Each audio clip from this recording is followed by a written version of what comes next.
بسم الله الرحمن الرحيم. الحمد لله رب العالمين والعاقبة للمتقين والصلاة والسلام على سيد الأنبياء والمرسلين وعلى آله وأصحابه أجمعين. قال الله تعالى في القرآن الكريم: أعوذ بالله من الشيطان الرجيم. بسم الله الرحمن الرحيم. وإذ تقول للذي أنعم الله عليه وأنعمت عليه أمسك عليك زوجك واتق الله وتخفي في نفسك ما الله مخفيه وتخشى الناس والله أحق أن تخشاه فلما قضى زيد منها وطرا زوجناكها لكي لا يكون على المؤمنين حرج في أزواج أدعيائهم إذا قضوا منهن وطرا وكان أمر الله مفعولا. صدق الله العظيم.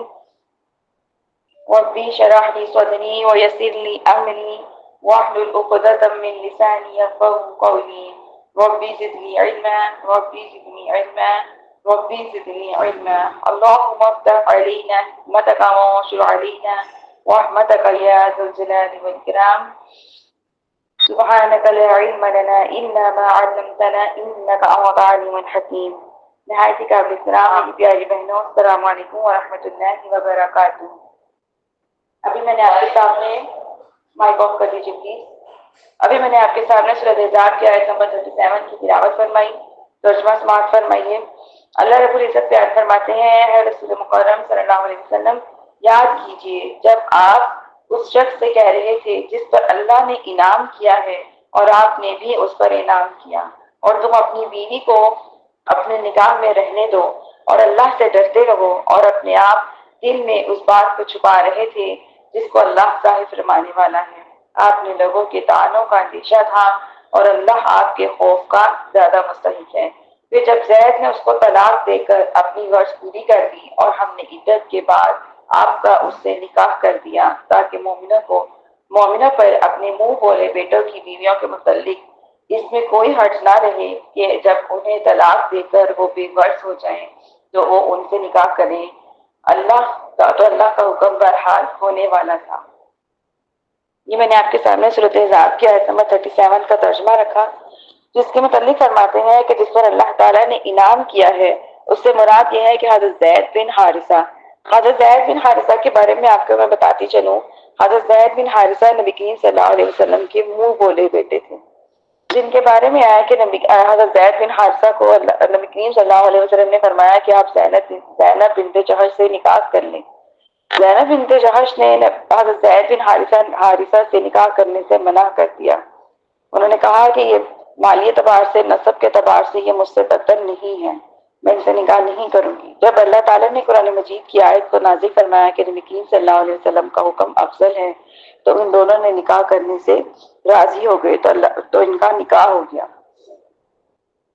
اب اس کے بارے میں فرماتے ہیں جب اللہ تعالیٰ نے زید بن حارثہ کو یہ انعام کیا کہ انہیں اسلام لانے کی توفیق دی، ان کے دل میں ڈالا کہ اللہ نبی کریم صلی اللہ علیہ وسلم ان کی اچھی تربیت کریں، ان کو آزاد کرے اور ان کا اپنا قرب عطا کرے اور ان کو اپنا بیٹا بنا لیں۔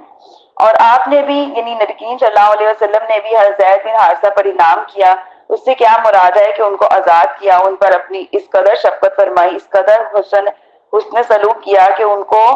جب ان کے والد اور ان کے چچا اپنے ساتھ لے کے جانے کے لیے آئے تو انہوں نے کہا کہ میں اپنے والد اور چچا کے ساتھ نہیں جاؤں گا بلکہ میں نبی کریم صلی اللہ علیہ وسلم کے ساتھ رہوں گا۔ اس آیت میں اللہ تعالیٰ نے اپنے آپ کو بھی منعم فرمایا اور نبی کریم صلی اللہ علیہ وسلم کو بھی منعم فرمایا۔ اس طرح اللہ تعالیٰ نے ایک اور آیت نازل فرمائی سورۃ توبہ کی آیت نمبر 74، جس میں فرمایا وَمَا نَقَمُوا إِلَّا أَنْ أَغْنَاهُمُ اللَّهُ وَرَسُولُهُ مِنْ فَضْلِهِ، اور ان منافقوں کو صرف یہ ناگوار ہوا کہ ان کو اللہ اور اس کے رسول نے اپنے فضل سے غنی کر دیا۔ اس آیت میں اللہ تعالیٰ اور رسول اللہ صلی اللہ علیہ وسلم دونوں کو غنی کرنے کا قرار دیا گیا ہے، اور صحیح حدیث ہے جس میں رسول اللہ صلی اللہ علیہ وسلم نے فرمایا وَإِنَّمَا أَنَا قَاسِمٌ وَاللَّهُ يُؤْتِي، کہ میں صرف تقسیم کرنے والا ہوں اور اللہ جو ہے وہ عطا فرمانے والے ہیں۔ یہ بخاری شریف کی بھی حدیث ہے، مسلم شریف کی بھی حدیث ہے اور مسند احمد کی بھی۔ رسول اللہ صلی اللہ علیہ وسلم اللہ تعالیٰ کی عطا سے انعام فرماتے ہیں اور غنی کرتے ہیں۔ اللہ تعالیٰ ہر چیز عطا فرمانے والا ہے، رسول اللہ صلی اللہ علیہ وسلم ہر چیز کو تقسیم فرمانے والے ہیں۔ اس کائنات میں جس شخص کو جو بھی نعمت ملی ہے وہ نبی کریم صلی اللہ علیہ وسلم کے واسطے سے ملی ہے اور آپ صلی اللہ علیہ وسلم کی تقسیم سے ہی ملی ہے۔ حضرت زید بن حارثہ کی نکاح کے بارے میں جو تفصیلات ہیں اس میں فرماتے ہیں کہ زید بن حارثہ کی بیوی حضرت زینب بنت جہش رضی اللہ عنہا مزاج کی تھوڑی تیز تھی اور حضرت زید کے مقابلے میں اپنے نسب اور خاندان سے بڑھ کر خیال کرتی تھی۔ حضرت زید رسول اللہ صلی اللہ علیہ وسلم کے پاس آ کر ان کی شکایت کرنے لگے کہ ان کی زبان وہ بہت تیز ہے، میں ان کو طلاق دینا چاہتا ہوں۔ رسول اللہ صلی اللہ علیہ وسلم نے ان سے فرمایا کہ تم اپنی بیوی کو اپنے نکاح میں رہنے دو، اللہ تعالیٰ سے ڈرو، اس کی زبان کی تیزی کی پرواہ نہ کرو، بلکہ اس کی پرواہ نہ کرتے ہوئے اس کی وجہ سے اس کو طلاق نہ دو۔ رسول اللہ صلی اللہ علیہ وسلم کو اللہ تعالیٰ نے اس سے مطلب فرما دیا تھا، پہلے ہی بتا دیا تھا کہ بلاہی حضرت زید جو ہے وہ حضرت زینب کو طلاق دے دیں گے اور ان کی عدت گزرنے کے بعد اللہ تعالیٰ حضرت زینب بنت جہش کا نکاح نبی کریم صلی اللہ علیہ وسلم سے کر دیں گے۔ آپ صلی اللہ علیہ وسلم کو یہ خوف اور خدشہ تھا کہ پھر کفار اور منافقین اس پر اعتراض کریں گے کہ پہلے آپ نے زید کو اپنا بیٹا بنایا، پھر اس کی بیوی سے نکاح کر لیا، حالانکہ جو سگی اولاد ہوتی ہے اس کی بیوی سے نکاح کرنا جائز نہیں ہے۔ جیسے کہ کوئی بیٹا فوت ہو جائے، بیوی جو ہے وہ بیوہ ہو جائے تو سسر اس سے نکاح نہیں کر سکتا۔ لیکن یہاں پہ آپ کو بتاتے چلوں کہ حضرت زید رضی اللہ عنہ جو نبی کریم صلی اللہ علیہ وسلم کے لے پالک بیٹا تھے، یعنی کہ انہوں نے اس کو آزاد کروایا تھا، ان کی سگی اولاد نہیں تھی۔ ان اعتراضات کی خدشے کی وجہ سے حضرت زید نے فرمایا کہ حضرت زید سے نبی کریم صلی اللہ علیہ وسلم فرماتے تھے کہ تم زینب کو طلاق نہ دینا، اس لیے اللہ تعالیٰ نے فرمایا تم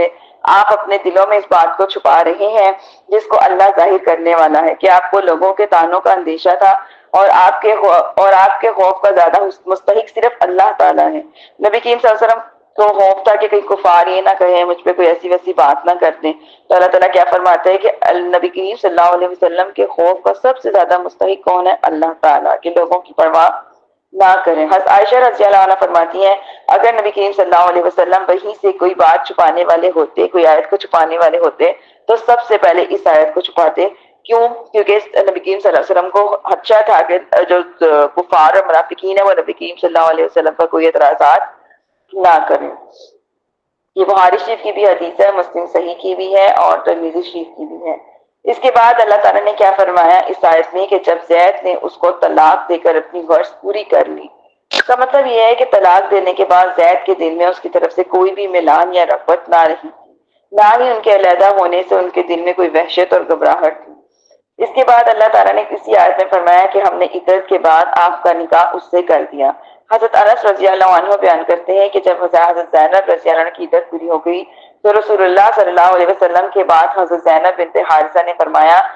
حضرت زید بن حارثہ نے فرمایا کہ تم زینب کے پاس جاؤ اور اس سے میرا ذکر کرو۔ حضرت زید ان کے پاس گئے، اس وقت وہ آٹا گوندھ رہی تھی، تو وہ کہتے ہیں کہ جب میں نے ان کو دیکھا تو میرے دل میں ان کی بہت عظمت اور ہیبت طاری ہو گئی اور میں ان کی طرف نظر اٹھا کر دیکھنے کی تاب نہ لا رہا تھا، کیونکہ رسول اللہ صلی اللہ علیہ وسلم نے ان سے ان کا ذکر کیا تھا۔ میں ان کی طرف اپنی پیٹھ کر کے یعنی بیک کر کے کھڑا ہو گیا اور اپنے ایڑیوں کے بل کھڑا ہو گیا، جیسے ہم پاؤں کو اٹھا کے کھڑے ہوتے ہیں نا، ہیلز کو اٹھا کے اپنی صرف انگلیوں کے سہارے سے کھڑے ہوتے ہیں، اس طرح سے زید بن حارثہ کھڑے ہو گئے۔ میں نے کہا اے زینب تمہیں خوشخبری ہو، مجھے رسول اللہ صلی اللہ علیہ وسلم نے بھیجا ہے، وہ تمہارا ذکر فرما رہے تھے۔ حضرت زینب نے کہا میں اللہ کے حکم کے بغیر کچھ بھی نہیں کروں۔ جب وہ اپنی نماز پڑھنے کی جگہ پہ چلی گئی اسی وقت قرآن مجید نازل ہو گیا، یعنی کہ یہ آیت نازل ہو گئی وزوجنا کہا، تو رسول اللہ صلی اللہ علیہ وسلم بغیر اجازت ان کے پاس داخل ہو گئے اور رسول اللہ صلی اللہ علیہ وسلم نے ولیمے میں ہمیں روٹیاں اور گوشت کھلائے، یعنی کہ ان کا نکاح اللہ تعالیٰ نے کروا دیا، اور یہی صحیح حدیث ہے اور سنن نسائی کی بھی حدیث ہے۔ حضرت انس بن مالک رضی اللہ عنہ بیان کرتے ہیں کہ حضرت زینب بنت جہش رضی اللہ عنہ کے سلسلے میں پردے کے حکم کی آیت نازل ہوئی۔ رسول اللہ صلی اللہ علیہ وسلم نے ان کے ولیمے میں روٹیاں اور گوشت کھلایا۔ حضرت زینب رضی اللہ عنہ نبی کریم صلی اللہ علیہ وسلم کی دوسری ازواج کے سامنے فخر کرتی تھی اور فرماتی تھی کہ اللہ تعالیٰ نے میرا آسمانوں میں نکاح کیا ہے۔ حضرت عائشہ رضی اللہ عنہ کی روایت ہے کہ دیگر ازواج سے فرماتی تھی کہ تمہارا نکاح تمہارے گھر والوں نے کیا اور میرا نکاح ساتوں آسمان کے اوپر اللہ تعالیٰ نے کیا۔ صحیح بخاری کی بھی حدیث ہے، صحیح مسلم کی حدیث ہے، سنن ترمذی کی بھی حدیث ہے، مسند احمد کی بھی حدیث ہے۔ 5 ذی الحجہ کو ذی القعدہ کی 5 ہجری کو غزوہ بنو قریظہ کے بعد رسول اللہ صلی اللہ علیہ وسلم کا حضرت زینب بنت جہش سے نکاح ہوا تھا۔ نکاح کے وقت ان کی عمر 35 سال تھی۔ حضرت زینب بنت جہش رضی اللہ عنہا ان خواتین میں سے تھی جنہوں نے سب سے پہلے ہجرت کی تھی۔ وہ بہت نیکی کرنے والی تھی، بکثرت صدقہ اور خیرات کرنے والی تھی۔ ان کا پہلے نام دروا تھا، پھر رسول اللہ صلی اللہ علیہ وسلم نے ان کا نام تبدیل کر کے زینب رکھ دیا۔ ان کی کنیت ام الحکم تھی۔ حضرت عائشہ رضی اللہ عنہا فرماتی ہیں کہ میں نے ان سے زیادہ نیکوکار، صادقہ، اللہ سے ڈرنے والی، صلہ رحمی کرنے والی، خیرات کرنے والی، ایماندار خاتون نہیں دیکھی۔ صحیح مسلم اور صحیح بخاری کی حدیث ہے۔ جب منافقوں نے حضرت عائشہ رضی اللہ عنہا پر تہمت لگائی تو رسول اللہ صلی اللہ علیہ وسلم نے حضرت زینب سے میرے متعلق پوچھا تو ازواج مطہرات کو یہی میری فکر تھی، یہی ٹکر کی تھی کہ اس کے تقوی کی وجہ سے اللہ تعالیٰ نے ان کو محفوظ رکھا، اور انہوں نے کہا یا رسول اللہ صلی اللہ علیہ وسلم میں اپنے کانوں اور اپنی آنکھوں کی حفاظت کرتی ہوں۔ یہ بخاری شریف کی بھی حدیث ہے، صحیح مسلم کی بھی ہے، سنن ابو داؤد کی بھی ہے، ابن ماجہ کی بھی ہے۔ عائشہ نے بیان کیا کہ رسول اللہ صلی اللہ علیہ وسلم نے فرمایا تھا کہ تم میں سے سب سے پہلے مجھ سے وہ ملے گی جس کے ہاتھ سب سے زیادہ لمبے ہوں۔ ہی کے ہاتھ سب سے لمبے تھے کیونکہ وہ صدقہ اور خیرات کرنے والی تھی۔ آپ کے ہاتھ لمبے ہونے کی مراد یہ ہے کہ زیادہ سخاوت کرنے والی تھی۔ ازواج میں انہوں نے یہ سمجھا کہ اس سے مراد جو ہے وہ جسمانی لمبائی ہے، یعنی کہ ازواج مطہرات سمجھتی تھی، اپنے ہاتھوں کو ایک دوسرے کے ہاتھ کے ساتھ جوڑ کے دیکھتی تھی، ناپ تول کے دیکھتی تھی کہ کس کی انگلیاں لمبی ہیں، کس کے ہاتھ لمبے ہیں۔ لیکن نبی کریم صلی اللہ علیہ وسلم کا مطلب اس سے یہ تھا کہ جو صدقہ خیرات کرنے والی سب سے زیادہ کون ہے، جو سب سے زیادہ سخاوت کرنے والی ہے، اس کا مطلب یہ ہے کہ سب سے زیادہ لمبے ہاتھ انہی کے ہیں۔ آگے دیکھیے اللہ تعالیٰ 33 آیت میں کیا ارشاد فرماتے ہیں۔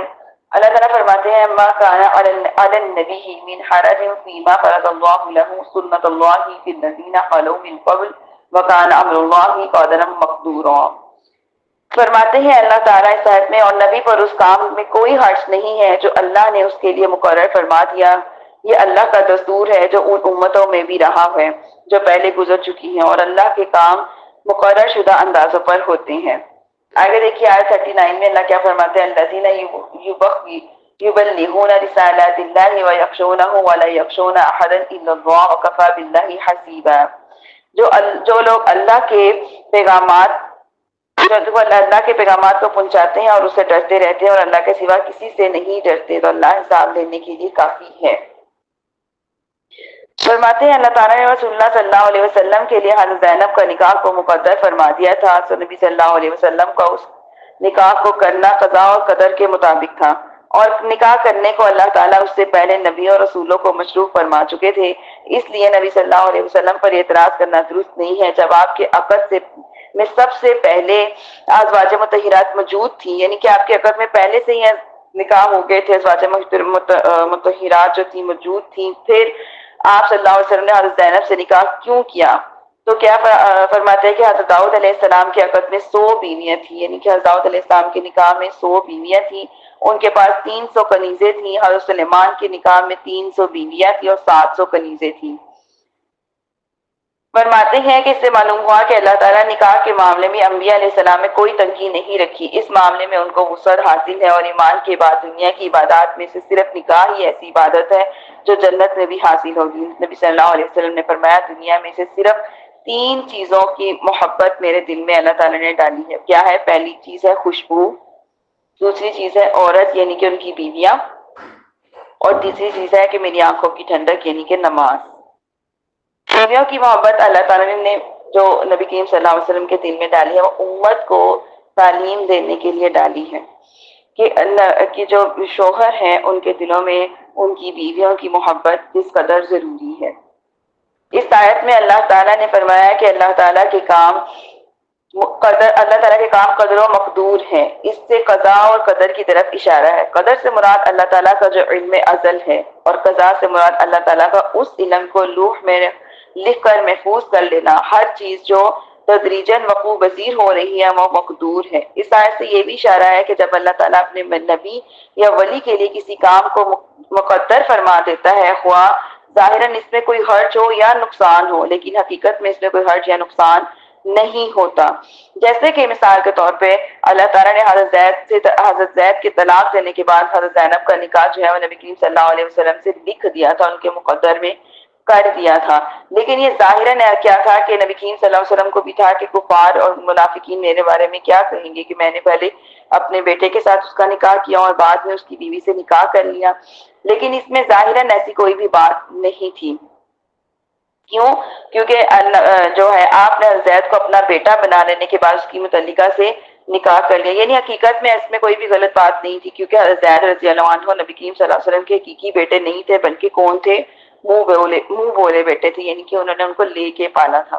اور ان کی متعلقہ بیوی سے نکاح کرنا حقیقی بیٹے کی متعلقہ سے نکاح کرنے کی طرح نہیں ہے، کیونکہ حقیقی بیٹے کی متعلقہ سے یا بیوہ سے نکاح نہیں کر سکتے۔ اس لیے عام مسلمانوں مومنوں کے لیے نمونہ اور یہ ہدایت ہے کہ وہ منہ بولے بیٹے کے اوپر جو حقیقی احکامات ہے اس کو جاری نہ کریں، اپنے سگے بیٹے کی طرح اس کو نسبی بیٹا قرار نہ دیں، جیسے کہ لوگ اولاد کو لے کے پال لیتے ہیں اور پھر اپنے سارے حقوق جو اولاد سگی اولاد والے ہوتے ہیں اس کو وہی دیتے ہیں۔ تو اس چیز سے اللہ تعالیٰ نے کیا ہے کہ سگے بیٹے والے احکامات اس پر جاری نہ کریں، منہ بولے بیٹے کو نسبی بیٹا قرار نہ دیں۔ اس کے بعد اللہ تعالیٰ نے کیا ارشاد فرمایا اس آیت میں کہ جو لوگ اللہ کے پیغامات پہنچاتے ہیں، آیت نمبر 39 میں ابھی ہم نے یہ پڑھا کہ جو لوگ اللہ تعالیٰ کے پیغامات کو پہنچاتے ہیں اور اس سے ڈرتے ہیں اور اللہ کے سوا کسی سے نہیں ڈرتے۔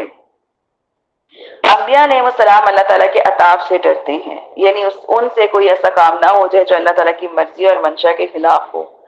وہ اس پر عطاب فرمائیں، یعنی ناپسندگی کا اظہار کریں۔ اولیاء کرام اللہ تعالیٰ کے حجاب سے ڈرتے ہیں، یعنی کہ ان سے کوئی ایسا کام نہ ہو جائے جس کی وجہ سے وہ اللہ تعالیٰ کی ذات صفات کا مطالعہ اس کی تجلیات سے محروم ہو جائے اور ان کے اللہ تعالیٰ کے جلووں کے درمیان حجاب آ جائے۔ بعض عام مسلمان اللہ تعالیٰ کے عذاب سے ڈرتے ہیں، خواہ قبر کا عذاب ہو، حشر کا ہو یا دوزخ کا ہو۔ جو ولی اللہ ہوتے ہیں وہ ساری دنیا اور اس کے معاملات کو چھوڑ کر صرف اللہ تعالیٰ کی طرف رجوع کرتے ہیں، کہیں نہ کہیں نکل جاتے ہیں، دنیا کے معاملات کو چھوڑ دیتے ہیں، صرف اللہ تعالیٰ کے مطابق حکم کے مطابق اپنی زندگی گزارتے ہیں اور ہمیشہ اللہ تعالیٰ سے ہی اللہ تعالیٰ کے تجلیات دیکھتے ہیں، زیارتیں کرتے ہیں۔ اللہ تعالیٰ ان کو ایسی ایسی چیزیں ان کے سامنے ظاہر کرتے ہیں جو عام انسان سوچ بھی نہیں سکتا اور اس کا تصور بھی نہیں کر سکتا۔ تو جو ولی ہوتے ہیں ان کو اس بات کا خوف ہوتا ہے کہ کہیں ان سے کوئی ایسا نہ ہو جائے کہ اللہ تعالیٰ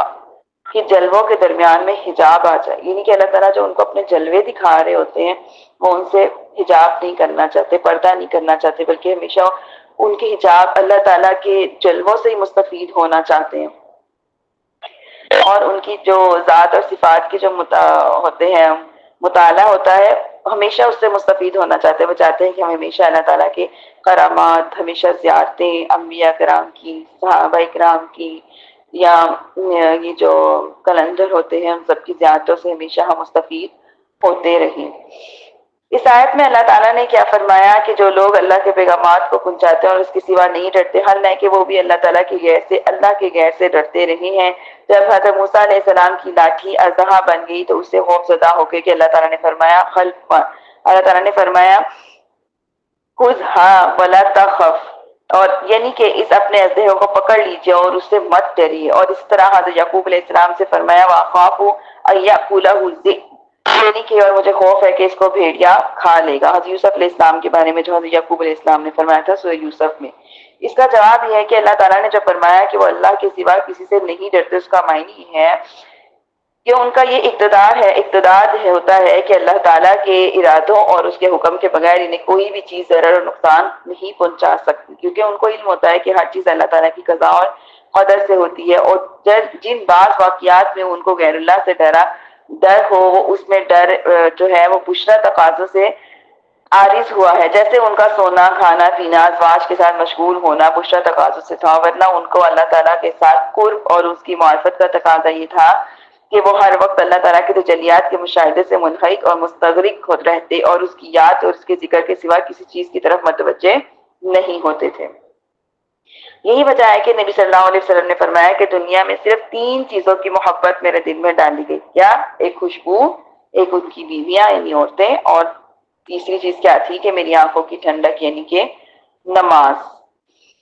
فرماتے ہیں اس کا معنی ہے کہ نبی صلی اللہ علیہ وسلم ازہد عورت کی محبت نہیں تھی، اللہ تعالیٰ نے اپنی حکمت کو پورا کرنے کے لیے ان کے دل میں عورت کی محبت یعنی کہ ان کی بیویوں کی محبت ڈالی تھی۔ نبی صلی اللہ علیہ وسلم نے فرمایا نکاح میری سنت ہے، اس لیے فقہائے انحاف نے فرمایا نفلی عبادات میں مشغول رہنے سے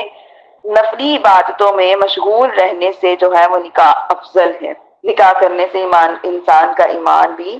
پورا ہو جاتا ہے. یہ اس بات عقائد اور منوانت کے عبادت کرنے سے افضل یہ ہے کہ انسان کو عبادت سے روکنے کے عوارض اور موانع سے اس کے باوجود وہ اللہ تعالیٰ کی عبادت کرے، اور انسان کے اوپر اہل ویال کی ذمہ داریاں ہوتی ہیں اور اس کے دل میں ان کی محبت بھی ہوتی ہے. جب انسان نکاح کر لیتا ہے ظاہر ہے اس کے گھر والوں، اس کی بیوی کی ذمہ داری، پھر اس کی اولاد کی ذمہ داری، پھر آگے سے اولاد جیسے سے بڑی ہوتی ہے اس کی ذمہ داریاں بن جاتی ہیں. فرماتے اس کے باوجود انسان جو ہے وہ اپنی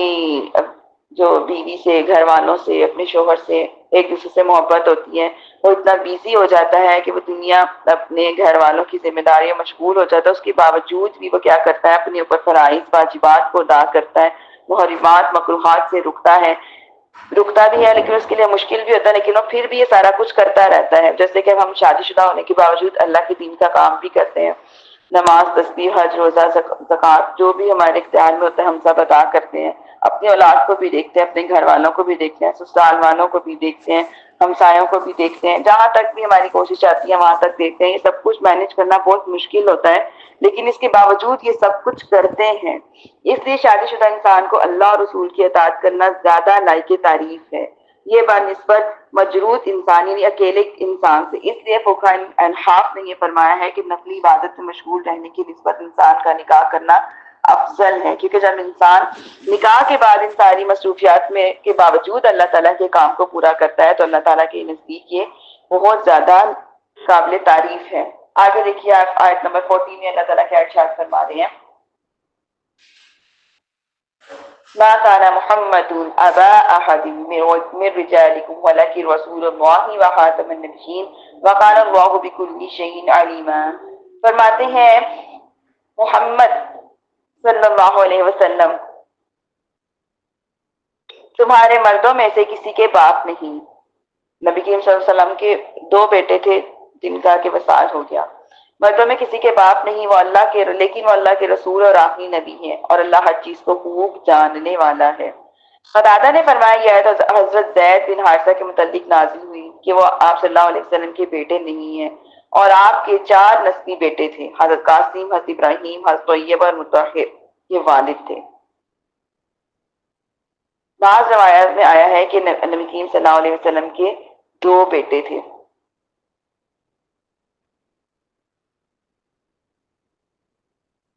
جب نبی صلی اللہ علیہ وسلم نے حضرت زینب بنت حارثہ سے حضرت زینب بنت جہش سے نکاح کر لیا تو کفار و منافقین نے اعتراض کیا کہ آپ نے اپنے بیٹے کی بیوی سے نکاح کر لیا. اس موقع پہ اللہ تعالیٰ نے یہ آیت نازل فرمائی کہ حضرت زید بن حارثہ آپ کے حقیقی بیٹے نہیں تھے حتیٰ کہ ان کی بیوی آپ پر حرام ہو جائے. اگر بھی جو حضرت بن حارث نبی کریم صلی اللہ علیہ وسلم کے سگی اولاد ہوتی، سگے بیٹے ہوتے تو ان کے ساتھ نکاح نہیں کیا جا سکتا تھا، لیکن آپ تعظیم اور تکریم کے اعتبار سے امت کے باپ ہیں. آپ کی ازواج مطہرات امت کی مائیں ہیں. اللہ تعالیٰ نے اس آیت کو نازل فرما کر کفار اور منافقین کے اعتراضات کو ساکت کر دیا ہے. یہ آیت کا مقصد یہ ہے کہ آپ کے زمانہ میں جو بھی مرد تھے آپ ان میں سے سب کے حقیقی والد نہیں ہیں. یہ مقصد نہیں ہے کہ آپ کسی کے والد نہیں ہیں، کیونکہ آپ کی 4 بیٹیاں ہیں، آپ ان کے والد ہیں. آپ کے 4 بیٹے تھے، آپ ان کے بھی والد تھے، مگر یہ سب جو ہے وہ چھوٹی ایج میں ہی ان کی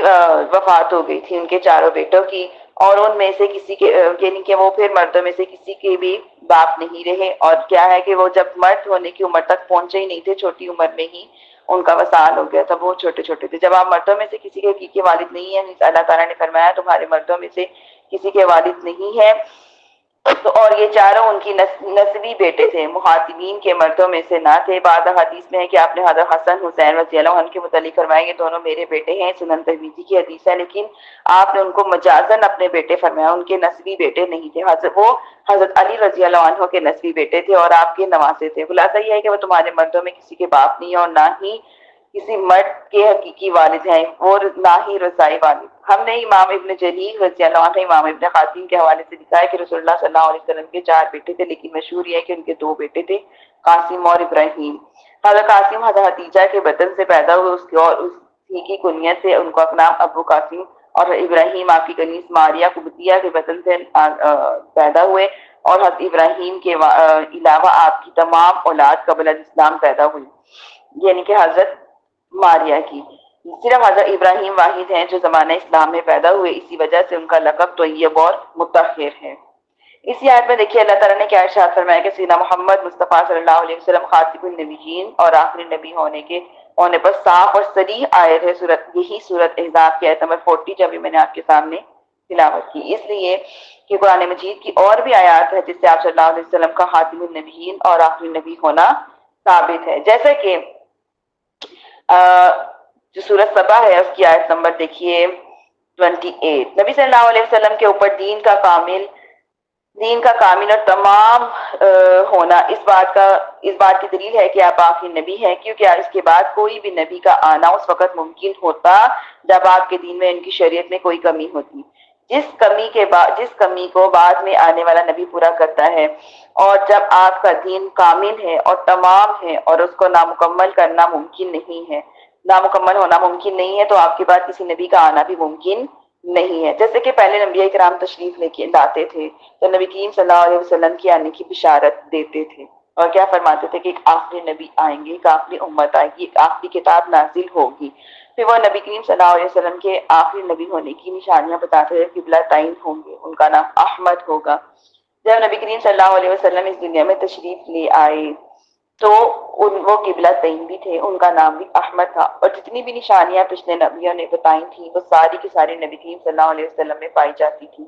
اور ان کے دین میں کیا بشارت تھی پچھلے نبیوں کے، پھر ایک نبی آئیں گے جو آخری ہوں گے، لیکن نبی کریم صلی اللہ علیہ وسلم کے دین میں کیا ہے کہ وہ خاتم النبیین ہیں، یعنی کہ ان کے بعد اب نبی نہیں آئیں گے، جس کے بارے میں اللہ تعالیٰ قرآن مجید میں ارشاد فرماتے ہیں وَمَا أَرْسَلْنَاكَ إِلَّا كَافَةً لِلنَّاسِ بَشِيرًا وَنَذِيرًا، اے رسول مکرم صلی اللہ علیہ وسلم، ہم نے آپ کو دنیا کے تمام لوگوں کے لیے جنت کی بشارت دینے والا اور دوزخ سے ڈرانے والا بنایا ہے۔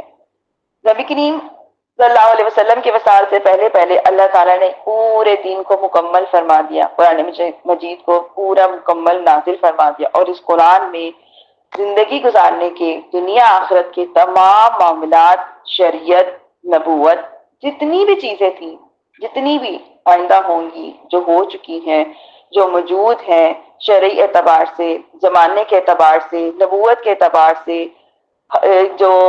حال کے اعتبار سے، حشر کے اعتبار سے، قبر کے اعتبار سے، قیامت کے اعتبار سے، ہر اعتبار سے جتنی بھی جو باتیں اللہ تعالیٰ نے دنیا میں جو ظاہر فرمانی تھی وہ فرما دی ہے۔ اب کوئی بھی ایسی چیز نہیں ہے جو ہمارے دین میں نہ ہو، جس کا حکم اللہ تعالیٰ نے ہماری شریعت میں نہ دیا ہو، جس کا حکم اللہ تعالیٰ نے قرآن میں نہ فرمایا ہو، جس کے متعلق نبی کریم صلی اللہ علیہ وسلم نے نہ بتایا ہو، ہماری زندگیاں گزارنے کے، ہمارے مسائل کے، ہمارے معاملات کے، ہمارے دینی اعتبار سے، ہمارے دنیاوی اعتبار سے، ہر چیز اللہ تعالیٰ نے نبی کریم صلی اللہ علیہ وسلم کی زندگی کو ہمارے لیے ایک نمونہ بناتے ہوئے ہمارے سامنے پیش کرتی ہے۔ ہر طرح کے معاملات، ہر طرح کا جو کوئی بھی سچویشن ہے، کفار کے اعتبار سے، دنیا کے اعتبار سے، مسلمانوں کے اعتبار سے، امت کے اعتبار سے، ہر چیز کو نبی کریم صلی اللہ علیہ وسلم کو مثال بنا کر ایک پریکٹیکلی زندگی اللہ تعالیٰ نے ہمارے سامنے رکھ دی ہے نبی کریم صلی اللہ علیہ وسلم کی صورت میں، اور فرمایا ہے کہ انہی سے محبت کرو، یہی تمہارے آخری نبی ہیں، انہی کو طریقے کو اپناؤ اور انہی کے طریقے کے مطابق اپنی زندگی کو گزارو۔ یہ وہ کوسچن پیپر ہے جس کے ساتھ ہمیں گائیڈ کو خریدنے کی ضرورت نہیں پڑتی۔ جیسے ہم ایگزام دیتے ہیں 9th 10th کے یا بورڈ کے ایگزام دیتے ہیں تو ہمیں ہوتا ہے کہ ہم گائیڈ لے ہیں باہر سے تاکہ ہمیں پتہ چلے کہ پیپر میں کیا کیا آئے گا، گیس مل جائیں گے۔ تو یہ وہ گیس پیپر ہے ہمارے جو اللہ تعالیٰ نے ہمیں پریکٹیکلی ہر چیز ظاہراً واضحاتاً کھلے الفاظوں میں کھول کے نبی کریم صلی اللہ علیہ وسلم کی زندگی میں پریکٹیکل کر کے، تجربہ کر کے ہر چیز ہمیں ہمارے سامنے رکھ دی ہے، اور ہمیں بتایا ہے کہ اے مسلمانوں ان کے مطابق اپنی زندگیوں کو گزارو، اور یہی کامیابی کا راستہ ہے، اور یہی جو ہے اصل حقیقت ہے۔ اسی سے اللہ تعالیٰ راضی ہوتے ہیں، اسی سے ان کا محبوب صلی اللہ علیہ وسلم راضی ہوتے ہیں، اور ان کے طریقے کے برعکس چلنے سے اللہ تعالیٰ ناراض ہوتے ہیں، اور نبی کریم صلی اللہ علیہ وسلم بھی ناراض ہوتے ہیں۔ کن چیزوں سے اللہ تعالیٰ راضی ہوتے ہیں، اس کا محبوب راضی ہوتا ہے؟ اللہ تعالیٰ نے واضحاتاً قرآن پاک میں اور نبی کریم صلی اللہ علیہ وسلم کی حدیث کو مد نظر رکھتے ہوئے ہمیں ہر چیز بتا دی۔ اور کن چیزوں سے اللہ تعالیٰ ناراض ہوتے ہیں، نبی کریم صلی اللہ علیہ وسلم نے کرنے سے منع فرمایا ہے، اپنی زندگیوں میں لانے سے منع فرمایا ہے۔ نبی کریم صلی اللہ علیہ وسلم نے اپنی پریکٹیکلی ان چیزوں کو چھوڑ کر ہمیں جو ہے وہ مثال دی ہے کہ جب نبی کریم صلی اللہ علیہ وسلم اپنی زندگیوں میں اس طرح سے رہ سکتے ہیں، یعنی کہ کم چیزوں کے ساتھ، دنیا کی خواہشات کے بغیر، دنیا کی طمع کے بغیر، دنیا کی لذتوں کے بغیر، اس کا مطلب ہے کہ جب ہمارے نبی رہ سکتے ہیں تو بھی ہم بھی رہ سکتے ہیں۔ دنیا میں رہنے کے لیے تمام دنیاوی چیزوں کا ہونا ضروری نہیں ہوتا۔ یہ ضروری نہیں ہوتا کہ انسان کو دنیا میں رہنے کے لیے سر سے پاؤں تک کی ہر نعمت چاہیے۔ بہت ساری ایسی چیزیں ہماری زندگی میں موجود ہوتی ہیں جو بے مقصد بے معنی ہوتی ہیں، لیکن ہم نے اس کو اپنی ضرورتوں کا نام دے کر، اپنی خواہشات کا نام دے کر اس کو اپنی زندگیوں میں شامل کر لیا ہوتا ہے۔ نبی کریم صلی اللہ علیہ وسلم کی، ان کے ازواج مطہرات کی جو زندگیاں ہیں وہ ہمارے لیے بہترین نمونہ ہے۔ اسی لیے اللہ تعالیٰ نے فرمایا کہ نبی کریم صلی اللہ علیہ وسلم خاتم النبیین ہے، انہی کی زندگی کو آپ اپناؤ، انہی کی زندگی کو مثال بناؤ۔ ان کے ازواج مطہرات کی زندگی کے بارے میں اللہ تعالیٰ نے جو قرآن پاک میں ہم جو 3-4 دنوں سے پڑھ رہے ہیں، ان کی ازواج زندگیوں کے بارے میں، ازواج مطہرات کی زندگی کے بارے میں، ان کے احکامات کے بارے میں جو ہم پڑھ رہے ہیں، یہ اسی لیے اللہ تعالیٰ نے قرآن مجید میں ارشاد فرمایا ہے تاکہ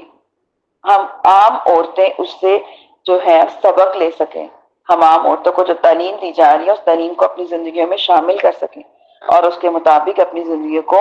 گزاریں، اور اس چیز کو سمجھیں کہ ہمیں دنیا میں رہنے کے لیے ہر چیز کی ضرورت نہیں ہوتی۔ جن چیزوں کی ضرورت ہوتی ہے وہ ہے قرآن، کتاب اللہ، نبی کریم صلی اللہ علیہ وسلم کی سنت، نبی کریم صلی اللہ علیہ وسلم کی زندگی جو ہمارے لیے اسوہ حسنہ ہے، بہترین مثال ہے۔ نبی کریم صلی اللہ علیہ وسلم کے ازواج کی زندگی وہ بھی ہمارے لیے بہترین مثال ہے۔ فرماتے ہیں ایک اور آیت میں، سورۃ مائدہ کی آیت نمبر 3 میں کیا فرماتے ہیں؟ الیوم اکملت لکم، آج کے دن میں نے تم پہ تمہارا دین کو مکمل کر دیا، واتممت علیکم بنعمتی، اور تمہارے اوپر اپنی نعمت کو تمام کر دیا، ورضیت لکم اسلام دینا، اور تمہارے لیے اسلام کو بطور دین پسند کر لیا۔ یہ قرآن مجید کی آیت سورۃ مائدہ کی آیت نمبر 3 ہے۔ اس آیت میں یہ صریح ہے کہ دنیا کے تمام لوگوں کے لیے آپ رسول ہیں، اور آپ کے بعد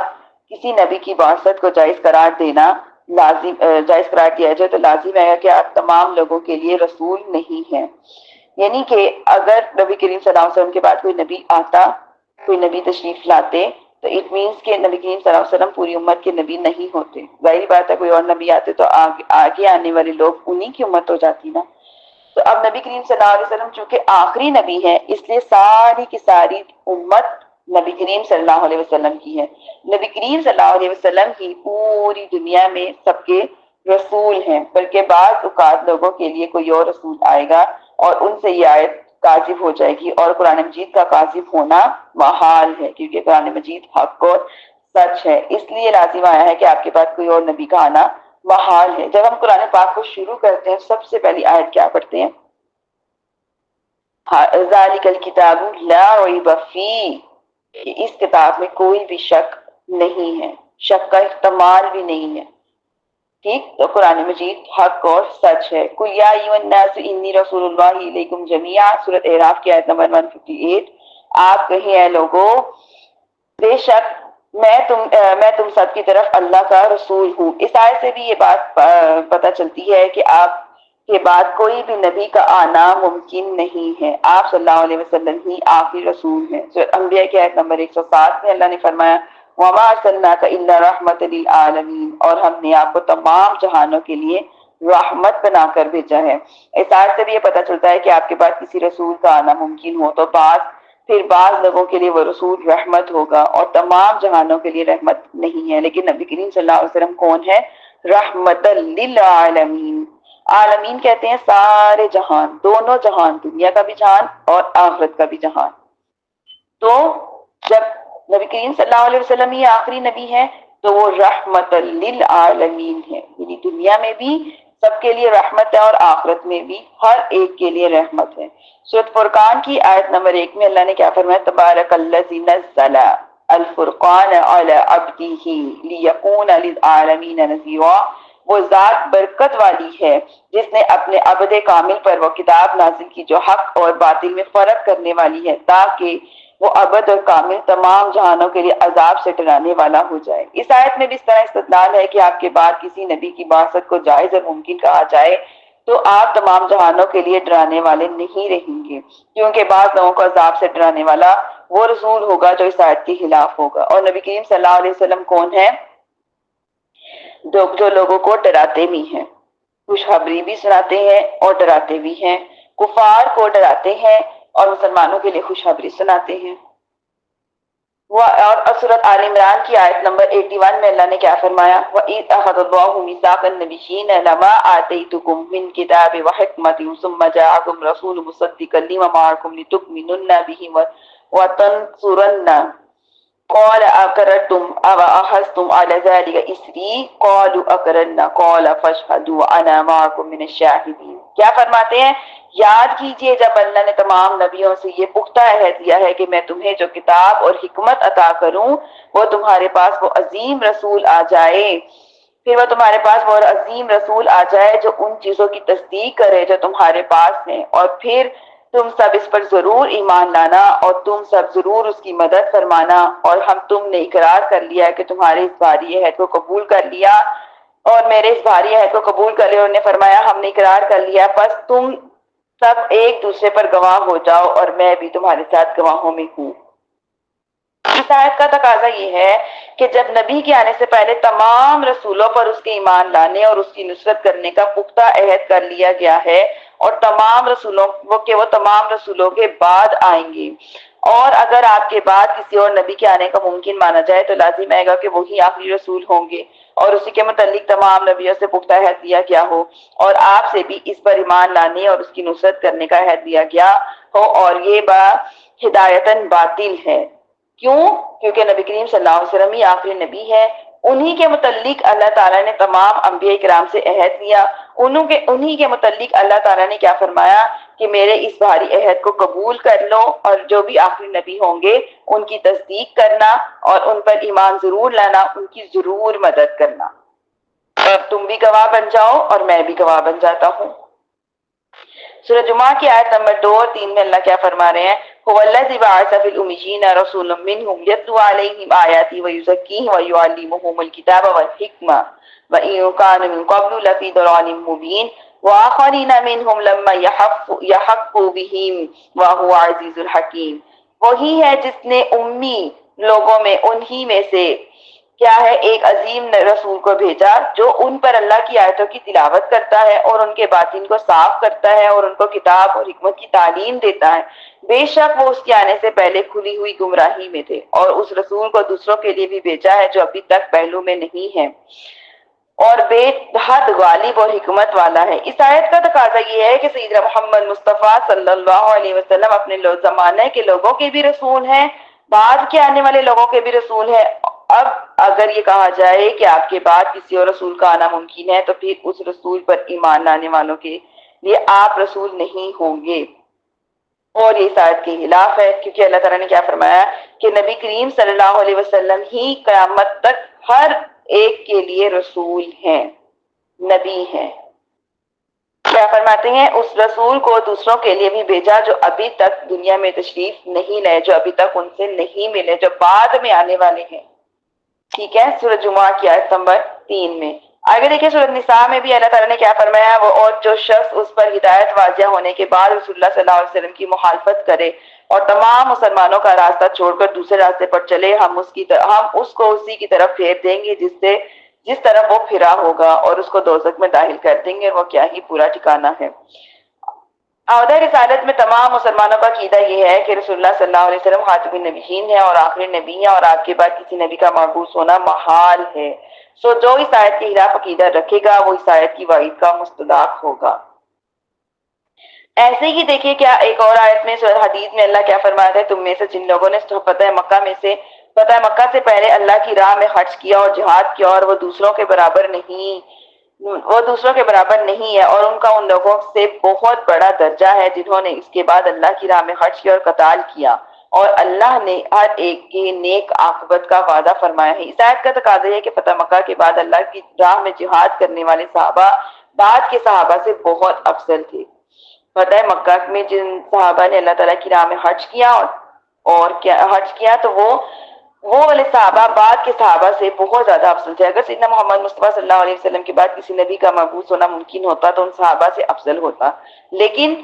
غیر نبی سے افضل ہوتا ہے،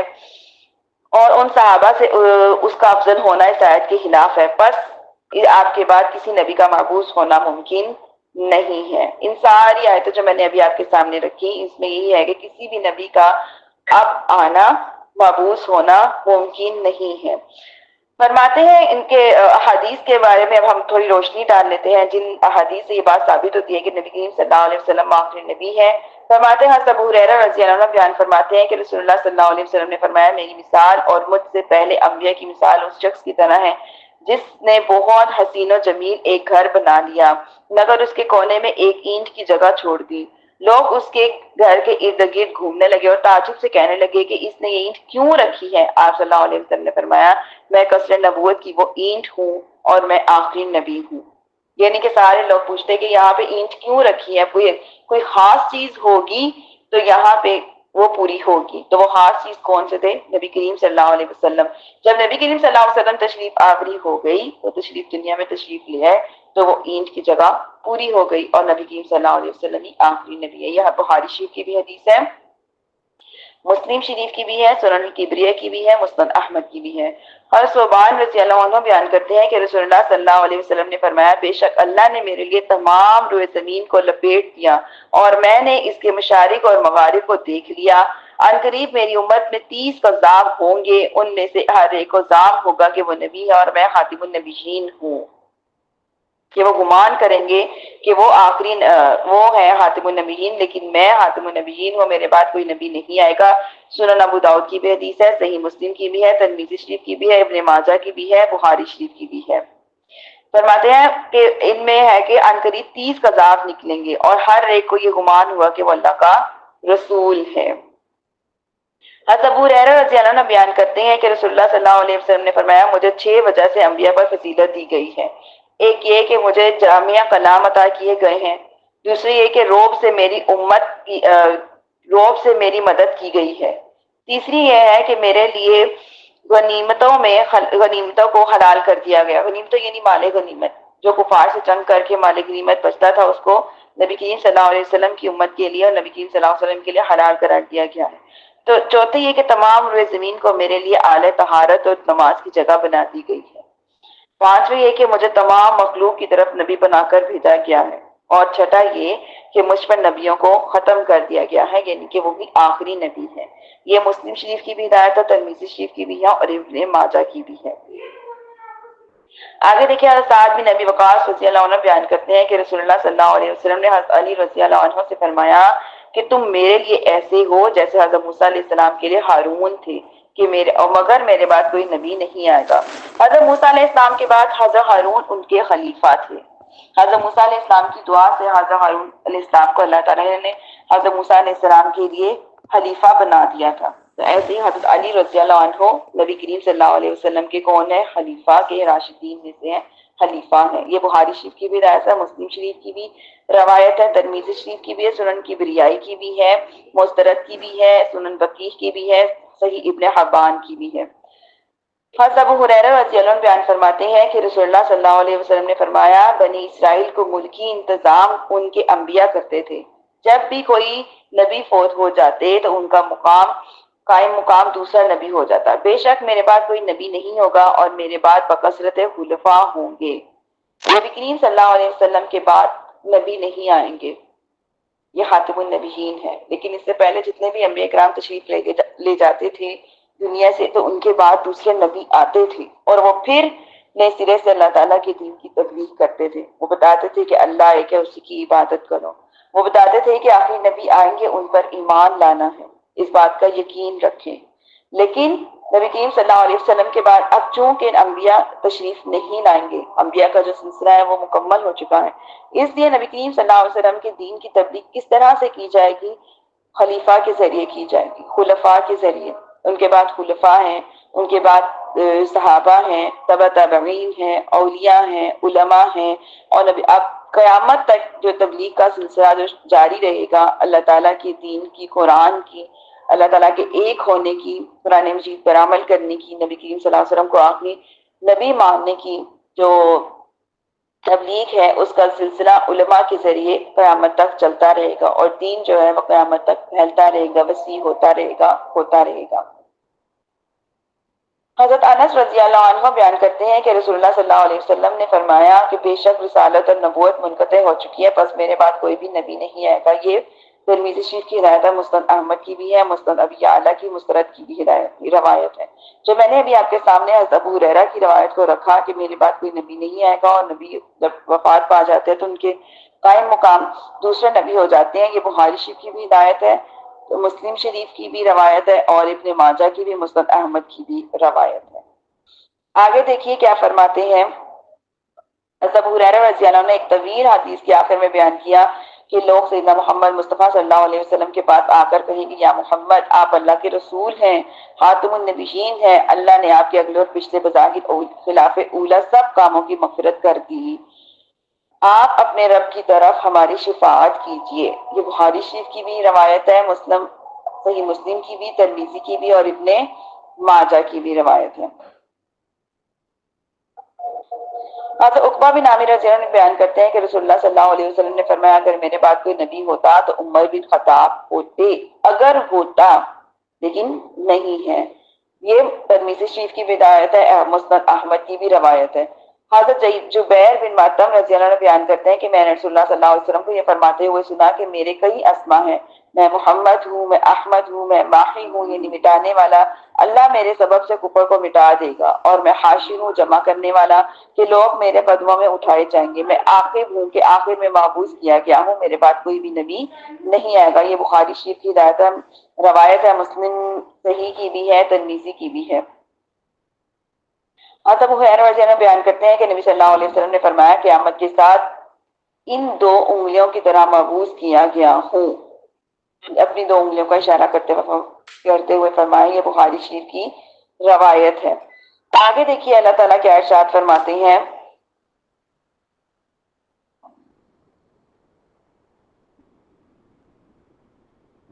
اللہ تعالیٰ میں نکال لوں،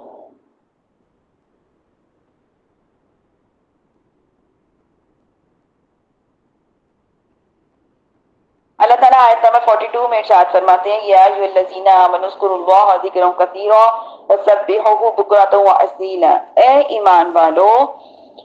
اللہ کو بہت یاد کیا کرو اور صبح اور شام اس کی تسبیح کیا کرو۔ هو الذی یصلی علیکم وملائکتہ ویجزیکم ویخرجکم من الظلمات الی النور وکان بالمؤمنین رحیما، وہی ہے جو تم پر رحمت نازل فرماتا ہے، اس کے فرشتے بھی، تاکہ وہ تم کو اندھیروں سے نکال کر روشنی کی طرف لائے، اور مومنوں پر بے حد رحم فرمانے والا ہے۔ فرماتے ہیں کہ اس صورت کے مقاصد میں اللہ تعالیٰ نے نبی کریم صلی اللہ علیہ وسلم کو، آپ صلی اللہ علیہ وسلم کی ازواج کو، ان کی امت کو نیک حسائل اور عمدہ شمائل کی طرف رہنمائی کی۔ یہ جو سورت احزاب ہم پڑھ رہے ہیں،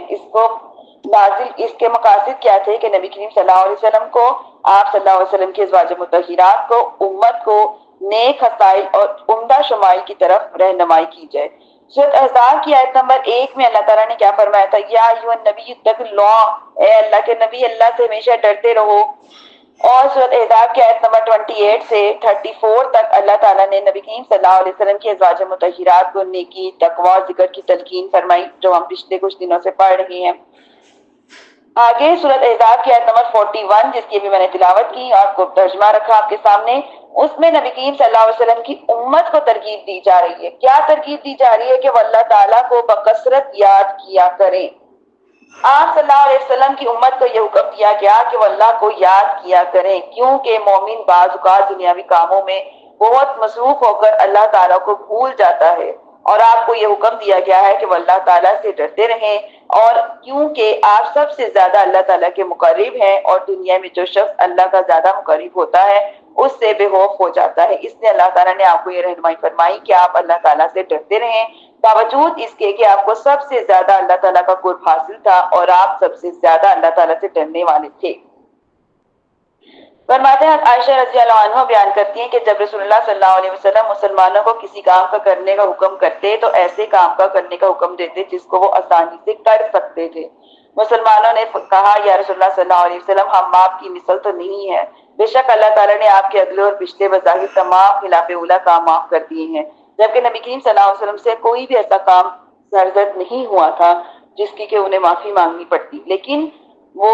یہ امت کو سکھانے کے لیے ہے کہ اللہ تعالیٰ نے بظاہر آپ کے اگلے اور سارے خلاف اولا کام جو ہے معاف کر دیے ہیں۔ نبی صلی اللہ علیہ وسلم ناراض ہوئے، حتیٰ کہ آپ کے چہرے پر ناراضگی کے آثار ظاہر ہوئے۔ آپ صلی اللہ علیہ وسلم نے فرمایا میں تم سے زیادہ اللہ تعالیٰ سے ڈرنے والا ہوں اور تم سب سے زیادہ اللہ تعالیٰ کو جاننے والا ہوں۔ بخاری شریف کی ہدایت ہے، یہ روایت ہے اور سنن نسائی کی بھی روایت ہے۔ حضرت عمر ابی سلیمہ رضی اللہ عنہ بیان کرتے ہیں کہ انہوں نے رسول اللہ صلی اللہ علیہ وسلم سے پوچھا آیا روزہ دار بوسہ لے سکتا ہے؟ رسول اللہ صلی اللہ علیہ وسلم نے فرمایا یہ مسئلہ سلیمہ سے پوچھو۔ حضرت ام سلیمہ نے انہیں بتایا کہ رسول اللہ صلی اللہ علیہ وسلم ایسا کرتے تھے۔ انہوں نے عرض کیا یا رسول اللہ صلی اللہ علیہ وسلم اللہ تعالیٰ نے تو آپ کے اگلے اور پچھلے بظاہر سب اولا خلاف اولا معاف جو کام ہے وہ معاف فرما دیے۔ رسول اللہ صلی اللہ علیہ وسلم نے ان سے فرمایا سنو خدا کی قسم میں تم سے سب سے زیادہ اللہ تعالیٰ سے ڈرنے والا ہوں۔ یہ مسلم شریف کی روایت ہے۔ اس آیت میں اللہ تعالیٰ نے اپنے بندوں کو حکم کیا کیا ہے؟ یہ حکم کیا ہے نا کہ وہ بکثرت سے اللہ تعالیٰ کا یاد کریں، اللہ تعالیٰ کا ذکر کیا کریں، اس کی دی ہوئی نعمتوں کا ذکر زیادہ سے زیادہ کیا کریں، اس کا زیادہ سے زیادہ شکر ادا کیا کریں اور دائماً اس کا ذکر کیا کریں۔ اس سلسلے میں کچھ روایات میں آپ کے سامنے رکھتی ہوں۔ حضرت ابن عباس رضی اللہ عنہ بیان کرتے ہیں کہ رسول اللہ صلی اللہ علیہ وسلم نے فرمایا تم میں سے جو شخص شب بیداری کی مشقت اٹھانے سے عاجز ہو، یعنی ساری رات نہیں جاگ سکتا، جو شخص اللہ کی راہ میں مال خرچ کرنے میں بخیل ہو، یعنی کہ اپنا سارا مال اٹھا کے اللہ تعالیٰ کی راہ میں نہیں دے سکتا، اور اللہ کے دشمنوں میں سے جہاد کرنے میں بزدل ہو، یعنی کہ وہ اتنا بہادر نہیں ہے کہ وہ نکل کے اپنی جان ہتھیلی میں رکھ کے اللہ تعالیٰ اور رسول کی خاطر اس کے دین کی خاطر اپنی رات کو قربان کرے۔ اگر یہ تینوں چیزیں اس میں نہیں پائی جاتی، کیا پوری رات وہ نہیں جا سکتا، نہ پورا مال اٹھا کے اللہ تعالیٰ کی راہ میں نہیں خرچ کر سکتا، اور اتنا بہادر نہیں ہے کہ وہ اپنی جان ہتھیلی میں رکھ کے اللہ تعالیٰ کی دین کی طرف اللہ تعالیٰ کے جو دشمن ہیں، دین کے جو دشمن ہیں ان کے سامنے جائے اور جنگ کر سکے، ایسا نہیں کر سکتا تو اس کو کیا چاہیے کہ وہ بکثرت اللہ کا ذکر کیا کرے۔ حضرت انس رضی اللہ عنہ روایت کرتے ہیں کہ ان کی والدہ نے ان سے کہا یا رسول اللہ صلی اللہ علیہ وسلم مجھے وصیت کیجیے کہ آپ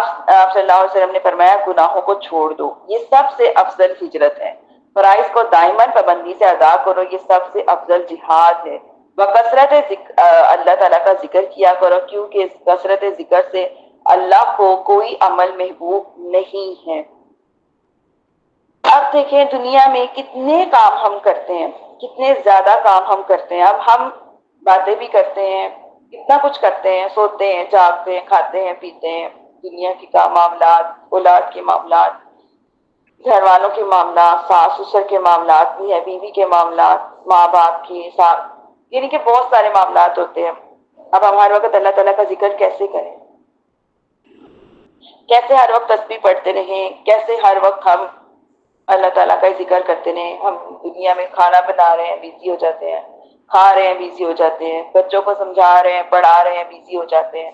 اپنے شوہر سے باتیں کر رہے ہیں بیزی ہو جاتے ہیں، سو رہے ہیں بیزی ہو جاتے ہیں۔ اس کا بہترین طریقہ یہ ہے کہ آپ کوئی بھی کام کریں، کوئی بھی کام اس میں اللہ تعالیٰ کو شامل کریں۔ فار ایگزامپل آپ کھانا کھا رہے ہیں، اس میں آپ کھانا کھانے سے پہلے کھانے کی سنتوں کو پورا کریں۔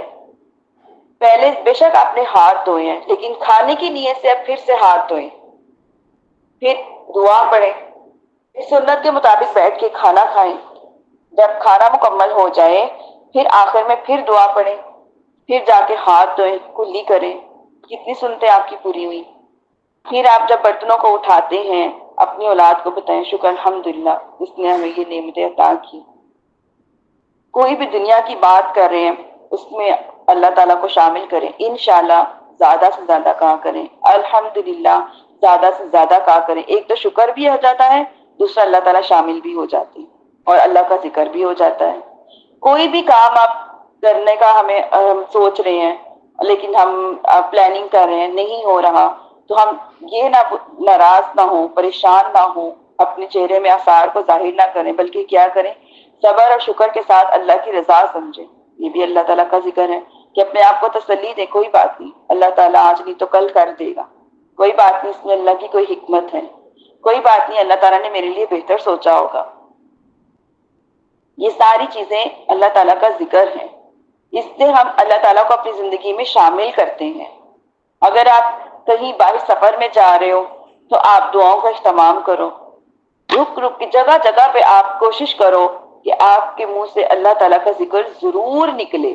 چاہے آپ بات کر رہے ہو بیچ میں اللہ کا ذکر کرو، چاہے آپ تسبیح کی صورت میں اللہ تعالیٰ کا ذکر کرو، کسی بھی صورت میں آپ اللہ تعالیٰ کا ذکر کرو۔ اللہ تعالیٰ کو اپنے ساتھ اپنی گفتگو میں شامل ضرور رکھیں، کیونکہ جب ہم کہیں جاتے ہیں، جس زمین پہ ہم اللہ تعالیٰ کا نام لیتے ہیں، اللہ تعالیٰ کا ذکر کرتے ہیں، روز قیامت وہ جگہ ہمارے لیے گواہ بن جاتی ہے۔ اور ہمیں نہیں پتا ہم جس جگہ سے گزر کے آج جا رہے ہیں، آئندہ کبھی زندگی میں اس جگہ سے گزریں گے یا نہیں گزریں گے، ہم نہیں جانتے۔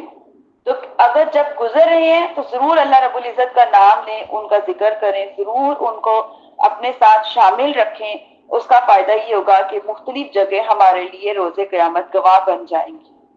اور روز قیامت انسان کو ایک ایک نیکی کی ضرورت ہوتی ہے۔ فرماتے ہیں اللہ تعالیٰ نے کیا فرمایا اس آیت میں، بکرۃ و اصیلا۔ بکرا کا مطلب ہوتا ہے دن کا اول حصہ، اور اصیل کا مطلب ہوتا ہے شام کا حصہ، یعنی اثر سے مغرب کا درمیانی حصہ۔ اللہ تعالیٰ کی تسبیح کرنے سے مراد اللہ تعالیٰ کی تعظیم کرنا، اور ہر اس چیز سے اللہ تعالیٰ کی تعریف بیان کرنا جو اس کی یعنی کہ ہر وہ چیز کی تعریف کرو جو اللہ تعالیٰ کی شان کے لائق ہے۔ اس کا مطلب یہ ہے کہ ہر چیز جو ہے وہ اللہ تعالیٰ کی تعظیم بیان کرتی ہے۔ اللہ تعالیٰ کے ذکر اور اس کی تسبیح کرنے والوں کے لیے مختلف درجات ہیں۔ کیا ہے کہ جب لوگ صرف زبان سے اللہ کا ذکر کرتے ہیں اور اپنی عقل سے اللہ تعالیٰ کی نشانیوں میں غور و فکر نہیں کرتے، ان کے دلوں میں اللہ تعالیٰ کی محبت اور انس نہیں آتی، نہ ان کا ذہن ذکر کی طرف متوجہ ہوتا ہے، نہ ان کی روح ذکر کے معنی اور اس کے اثرات کی طرف متوجہ ہوتی ہے۔ وہ محض بے خیالی، بے پرواہی سے اللہ کا ذکر کرتے رہتے ہیں۔ بعض لوگوں کا دل اور دماغ تو کسی گناہ کے خیال اور اس کی لذتوں میں ڈوبا ہوا ہوتا ہے، اور اس کی زبان سے اللہ تعالیٰ کا ذکر ہو رہا ہوتا ہے، اس کے ہاتھ تسبیح پڑھ رہے ہوتے ہیں، اور ایسا ذکر مطلقاً مردود ہے۔ یہ عام فساق اور فجار کا ذکر ہے۔ اگر آپ کو یاد ہو تو آج سے 4-5 لیکچر پہلے، 4-5 دن پہلے ہم یہ بات بہت تفصیل سے پڑھ چکے ہیں کہ ہم جب بھی اللہ تعالیٰ کا ذکر کریں تو ضروری ہے کہ ہم اس پہ توجہ کریں۔ یہ نہیں ہے کہ بس تسبیحاں پڑھی جا رہے ہیں 1000 ہو گیا، 2000، 3000، 1000، 1,75,000 اتنا ہم نے پڑھ لیا جی، لیکن دھیان کا ہے فون میں، موبائل چلائی جا رہے ہیں، تسبیح پڑھی جا رہے ہیں، کوئی فائدہ نہیں۔ دماغ میں ہم پریشان ہیں، تسبیح پڑھی جا رہے ہیں، سبحان اللہ سبحان اللہ سبحان اللہ، استغفر اللہ استغفر اللہ استغفر اللہ، صلی اللہ علیہ وسلم صلی اللہ علیہ وسلم صلی اللہ، کوئی فائدہ نہیں ہے، کوئی فائدہ نہیں، صرف اپنی مشقت آپ لگا رہے ہو، فائدہ نہیں ہے۔ ابھی ہم نے خود پڑھ لیا کہ کیا ہے، ایسا ذکر مطلقاً مردود ہے، یہ عام فساق اور فجار کا ذکر ہے، گناہ گار کا ذکر ہے، فاسق کا ذکر ہے۔ تھوڑا ذکر کر لو بے شک، لیکن توجہ سے کر لو، اس کے معنی میں غور و فکر کرتے ہوئے کر لو۔ یہ ابھی 4-5 لیکچر پہلے ہم اس بات کو بہت ڈیٹیل سے، بہت تفصیل سے ہم یہ بات پڑھ چکے ہیں کہ اللہ تعالیٰ کو ایسے ذکر پسند نہیں ہے۔ اللہ تعالیٰ کو وہ ذکر پسند ہے جو اس کی معنی کی طرف بھی توجہ دی جائے، پڑھا جائے کہ ہم کیا پڑھ رہے ہیں۔ جیسے کہ ہم سورۃ بقرہ کی آیت پڑھتے ہیں، لا یکلف اللہ نفسا الا وسعها، ہم سب پڑھتے ہیں، یقیناً آپ بھی پڑھتے ہوں گے رات کو روز سونے سے پہلے، لیکن ہم اس کے مطلب پہ غور نہیں کرتے، اور دن میں روز پریشان ہوتے ہیں، پتہ نہیں اب یہ کام کب ہوگا ہمارا، پتہ نہیں اب یہ کام، ہم اب یہ پریشانی پچھلی گئی نہیں تھی کہ اگلی آ گئی۔ اب ہم ہر روز سونے سے پہلے پڑھتے ہیں لا یکلف اللہ نفسا الا وسعها، اور دن کے ٹائم ہم روز اپنی زبان سے ریپیٹ کرتے ہیں پچھلی پریشانی ختم نہیں ہوئی تھی کہ اگلی آ گئی۔ یعنی کہ اس آیت کا مطلب کیا ہے کہ اللہ تعالیٰ ہمارے کندھوں پر اتنا بوجھ نہیں ڈالتا جس کو ہم برداشت نہ کر سکیں۔ پھر رات کو روز اس بات کا اقرار کرتے ہیں اپنی زبان سے، اور صبح کو روز اس بات کا اقرار کرتے ہیں کہ پریشانی ختم نہیں ہوئی تو اگلی آ گئی۔ یعنی کہ ہم پڑھتے ضرور ہیں،